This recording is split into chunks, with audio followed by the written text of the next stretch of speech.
J'avais même droit à un chasse-mouche agrémenté de peau vernie.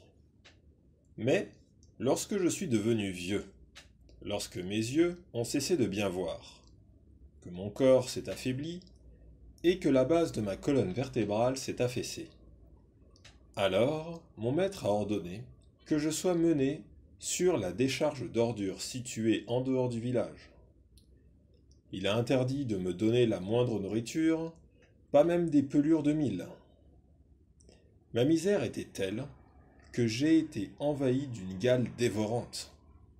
J'ai dépéri, ma peau est devenue rêche et mon poil broussailleux. Des taches se sont formées un peu partout sur mon corps.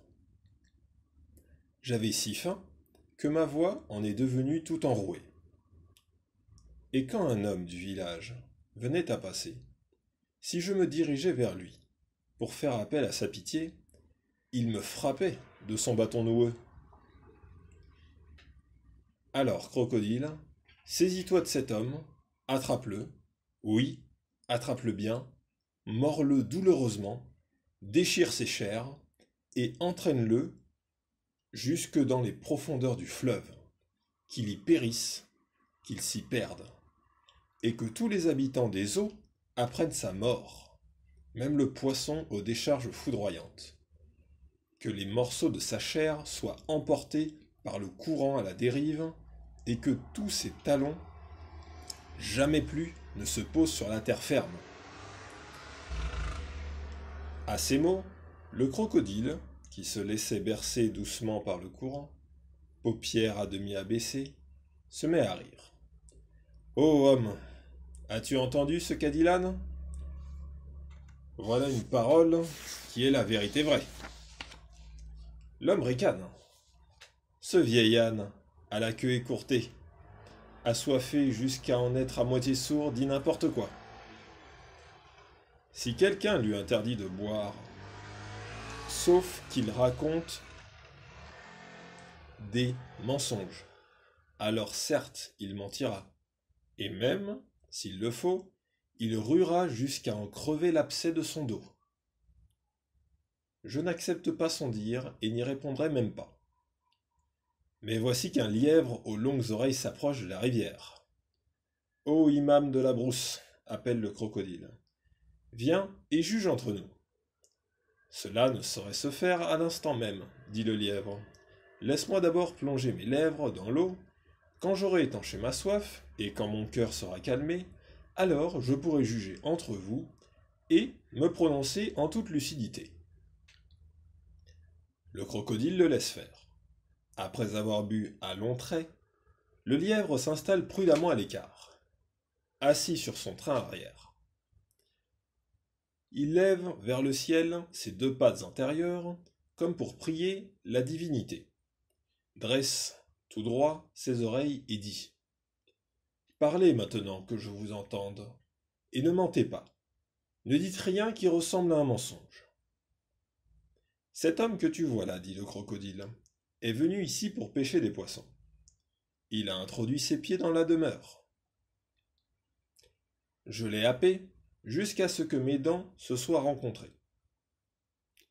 Car voilà aujourd'hui 7 jours que je n'ai rien mangé. L'homme crie alors que j'ai commis une injustice, et me cite devant un tribunal. Or, quiconque émet un jugement, il le refute. Celui-ci n'est pas équitable. Il faut en attendre un autre. Celui-là ne l'est pas non plus. Pourtant, tante Jument m'a donné raison, et oncle Anne a cherché à nous mettre d'accord. Mais cet homme s'y est refusé. Il est même allé jusqu'à lui donner une chiquenote sur les dents. Le lièvre se tourne alors vers l'homme. Fils d'Adam, expose ce que tu as à dire. L'homme raconte à son tour. Alors que je rentrais au village, j'ai trouvé ce crocodile au milieu d'un incendie qui ravageait la brousse. Il m'a appelé au secours, me suppliant de le ramener à la rivière afin de l'empêcher de périr. J'ai dit, je redoute une querelle. Quelle querelle a-t-il demandé? Celle qui résulte inévitablement d'un bienfait lorsque celui-ci a été payé en mal. car chaque fois que tu entends une altercation, c'est bien souvent parce qu'un bienfait a été payé en mal. Le crocodile a protesté. Jamais cela ne se produira entre toi et moi.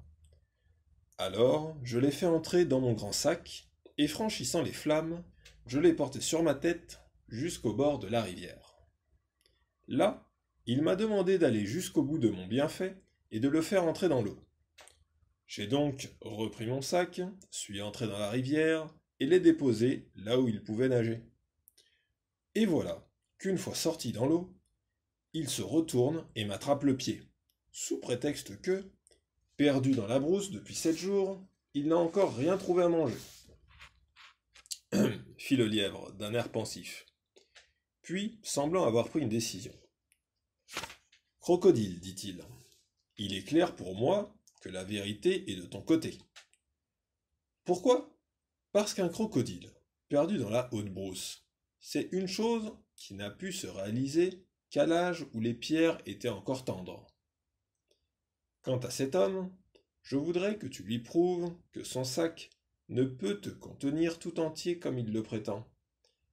Entre dedans, puis ressors. Et si même le plus petit bout de ta queue ne peut y entrer et reste dehors, je te donnerai raison, car ce sera la preuve que cet homme est un menteur aux lèvres tranchantes comme un rasoir effilé. Le crocodile sort de l'eau et se traîne sur le sol.